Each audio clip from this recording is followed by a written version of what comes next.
Témoignage du professeur Dr Célestin Pongombo Chongo rendu à l'occasion de la cérémonie funéraire de l'administrateur directeur général des pèlerins de Saint-Michel, Marcel Lefebvre.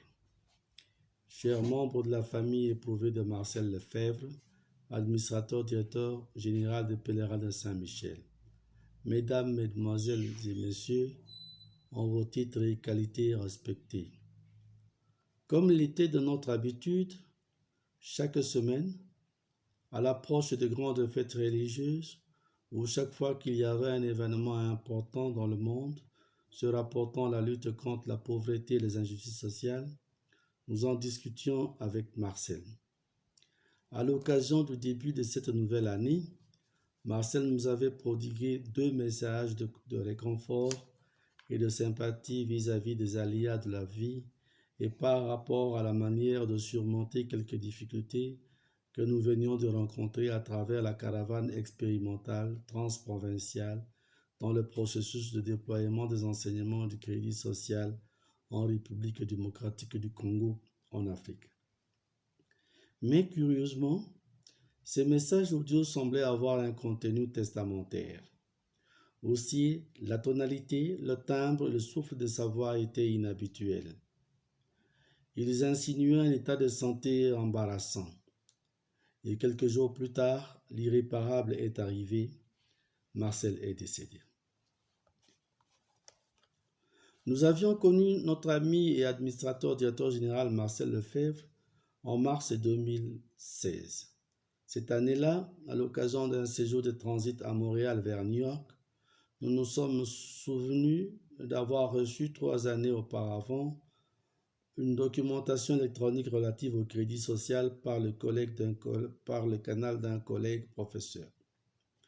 Nous avions décidé alors de prendre contact à chaud au téléphone avec Marcel.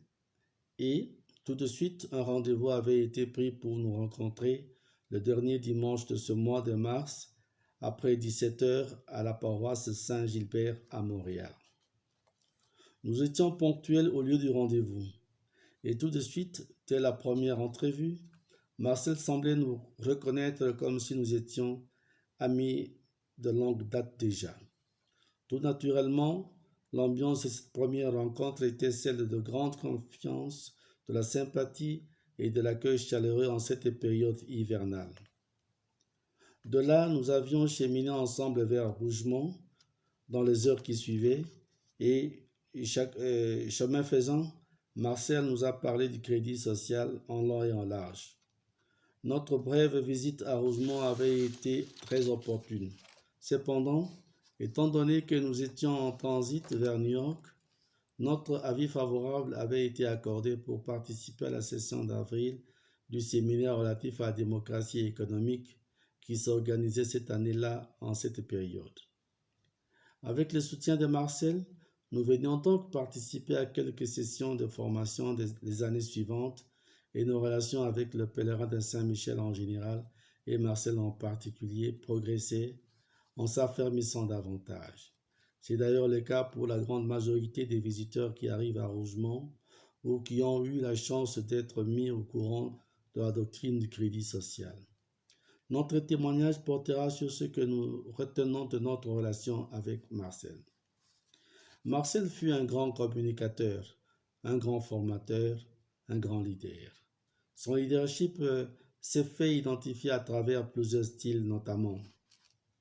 Par son art de communiquer, pour convaincre et orienter les créditistes en formation et qui ont achevé les étapes d'apprentissage dans l'enseignement pour la lutte contre la pauvreté, spécialement dans les continents entre pays, la RDC, mais aussi de l'Afrique, contexte d'un environnement très riche en ressources diverses, mais extrêmement pauvre par la volonté de l'oligarchie financière mondiale, Marcel emballait avec admiration ses interlocuteurs. Avec tact et dévotion, Marcel savait exprimer facilement et efficacement les idées et les projets d'émancipation les plus divers tirés des enseignements de Louis Évin.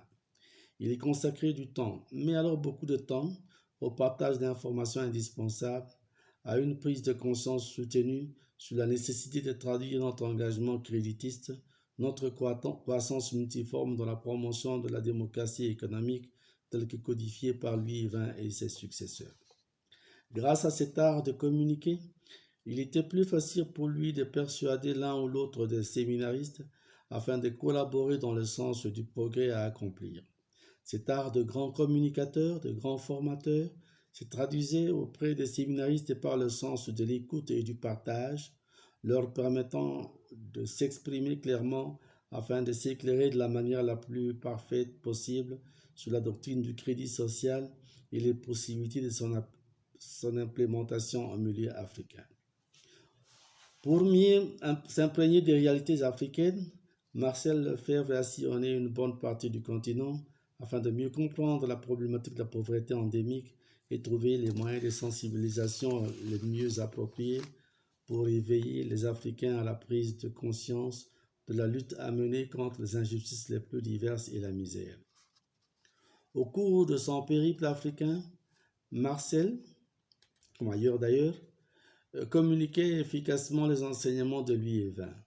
Il transmettait la force et le dynamisme aux créditistes, boostant ainsi leur engagement dans la lutte pour améliorer le bien-être des peuples selon les Écritures saintes en appui à la doctrine sociale de l'Église. Marcel Lefebvre était un leader et avait un charisme dans l'enseignement et la pratique du crédit social. En tant que leader, il prêchait la prospérité par l'engagement chrétien à chacun des créditistes africains, en particulier qu'ils côtoyaient pour leur mieux-être. Il suscitait en eux l'éveil de conscience pour la promotion de la justice. Toutes ces communications exploitaient la participation interactive et critique à travers également des entretiens personnalisés grâce notamment aux réseaux sociaux. Marcel envisageait l'avenir avec optimisme et transmettait ou laissait voir sa vision des choses à accomplir et les objectifs à atteindre à qui l'écoutait. Il savait comment motiver, orienter, soutenir les créditistes d'Afrique par des conseils efficaces et obtenir de la plupart d'entre eux des engagements multiformes pour vaincre les difficultés ou les obstacles pouvant survenir. Il suscitait de la motivation au cours des échanges avec nous. Marcel créait autour de lui une ambiance de travail dynamique où chacun pouvait individuellement et collectivement canaliser les énergies en vue de s'assurer du succès des actions à mener. En sa qualité de bon leader, Marcel proposait à divers créditistes la possibilité de faire leur part. Il identifiait les ressources et l'énergie indispensables en chacun dans le processus d'émancipation individuelle et collective. Marcel faisait sentir aux créditistes qu'il avait confiance en eux et que chacun d'eux était important, unique et respecté pour ce qu'il réalise ou qu'il peut réaliser. Il favorisait la plus grande participation possible et souhaitait à chacun de s'épanouir, de bénéficier et de faire bénéficier de la doctrine du crédit social aux autres. Marcel combinait les faits, les concepts et les images des enseignements du crédit social et leur donnait une interprétation pouvant être perçue, sentie, partagée par différents créditistes. Les échanges avec Marcel inspiraient confiance, non pas en recherchant un consensus, mais il se montrait clair et constant dans ses principales orientations tirées des enseignements de Louis XX. Il faisait preuve de régularité, de fiabilité et de détermination. La confiance qui se dégageait de nos entretiens était le déterminant principal d'une collaboration qui pousse à poser des gestes d'envergure, des gestes osés. Marcel avait aussi un sens élevé de maîtrise de soi. Il était conscient de ses propres atouts. Il les exploitait efficacement et les maîtrisait. Pour lui, le mot échec n'existait pas. Il parlait plutôt d'erreurs, de lacunes, de leçons à apprendre ou de défauts de départ. Il percevait ce qui n'allait pas comme une source d'inspiration et d'apprentissage, une leçon à tirer. Il n'avait pas peur des critiques, mais au contraire, il mettait ses expériences à profit à travers l'amélioration de son style de leadership. Marcel était réflexif et persuasif dans son engagement à l'éducation aux valeurs et aux vertus conformes aux enseignements du crédit social. Il était un leader pouce-tireur. Il y concentrait son attention et toutes ses énergies à faire entrevoir aux créditistes la possibilité d'un avenir meilleur. Il aidait à concevoir puis à transmettre la vision sur les buts à atteindre, les étapes à accomplir pour un meilleur devenir de l'humanité. Marcel était un leader innovateur. Il proposait de nouvelles manières de diffuser les enseignements du crédit social à travers des solutions évidentes. Il planifiait la réussite et par ses capacités, créait en temps réel comme à distance une ambiance favorisant l'engagement au travail, les chances de succès. Il nous concentrait sur ce qu'il nous fallait faire et non sur ce que l'on devait faire. De ce fait, il amorçait des attitudes de changement en faisant assumer la responsabilité. Leader, travailleur, avec ses partenaires, Marcel s'ouvrait à la collaboration et à l'entraide pour arriver à réaliser les actions vers l'atteinte des objectifs. Il y repère ceux qui sont vraiment motivés et engagés à mener à bien le changement proposé et qui sont capables de partager ses valeurs. Marcel soutenait nombreux parmi les créditistes affligés ou accablés par divers problèmes avec les moyens à sa disposition.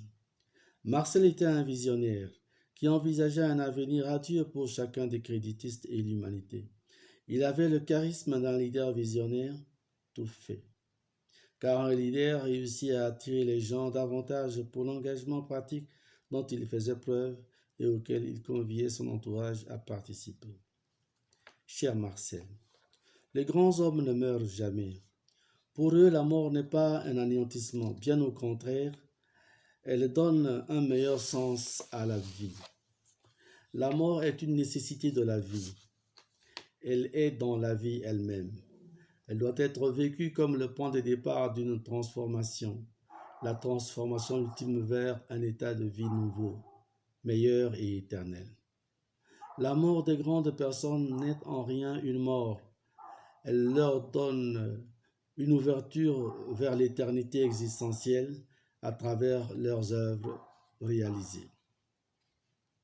Notre espérance pour la poursuite certaine de l'œuvre de Louis Évin que vous avez soutenue jusqu'à la mort doit venir du fait que ce qui a été perdu puisse se renouveler. Maintenant, le deuil devient la célébration. Lorsqu'une vie a été vécue vraiment honnêtement, vraiment avec succès ou simplement vraiment, la meilleure réponse à la ponctuation finale de la mort est un sourire d'enfant. Les enfants passent leur temps à jouer sans inquiétude. Devant la mort, tout être humain redevient enfant pour jouir sans inquiétude de l'éternel souffle du mystère de la vie qui vole au vent. Marcel, l'œuvre que vous avez réalisé sur l'humanité reste immense. Vous êtes désormais dans le royaume céleste. Intercédez auprès de Jésus-Christ, notre Seigneur et notre Dieu, avec le concours de la Sainte Vierge Marie et de Saint Michel Archange, notre saint patron, des anges et de tous les saints, de Louis Évin, de Madame Gilberte Côté-Mercier et d'autres créditistes qui vous ont précédé dans la vie de l'au-delà, afin que l'œuvre pour laquelle vous avez consacré toute votre vie puisse progresser davantage en dépit des circonstances adverses. Cher ami Marcel Lefebvre, serviteur dévoué pour la justice sociale, serviteur de Dieu dans le combat contre la pauvreté, serviteur charismatique et infatigable, serviteur toujours à la recherche et à l'écoute des autres, homme de cœur et de foi, homme sage, homme ouvert et disponible, vous avez mené le bon combat. Vous méritez un repos loyal. Vous pouvez partir en paix après une vie superbement riche et bien accomplie avec distinction qui vous introduit désormais dans les royaumes des cieux. Au revoir, cher ami Marcel Lefebvre.